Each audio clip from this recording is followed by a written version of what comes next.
খুলনা প্রকৌশল ও প্রযুক্তি বিশ্ববিদ্যালয়ে কুয়েট শিক্ষার্থীদের সঙ্গে ছাত্রদল নেতাকর্মীদের সংঘর্ষের ঘটনায় দৌলতপুর থানা যুবদলের সহসভাপতি মাহবুবুর রহমানকে বহিষ্কার করা হয়েছে।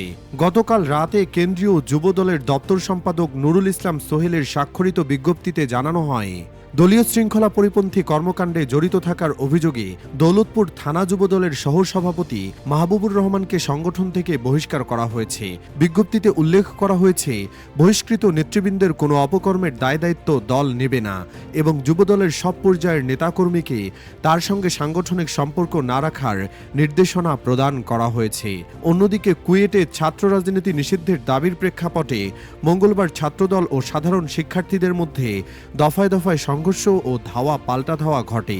ঘণ্টাব্যাপী চলা এই সংঘর্ষে শতাধিক শিক্ষার্থী আহত হন, যেখানে অধিকাংশের শরীরে ধারালো অস্ত্রের আঘাত পাওয়া যায়। সংঘর্ষের সময় ধারালো অস্ত্র হাতে বেশ কয়েকজন বহিরাগতকে শিক্ষার্থীদের বিরুদ্ধে অবস্থান নিতে দেখা যায়।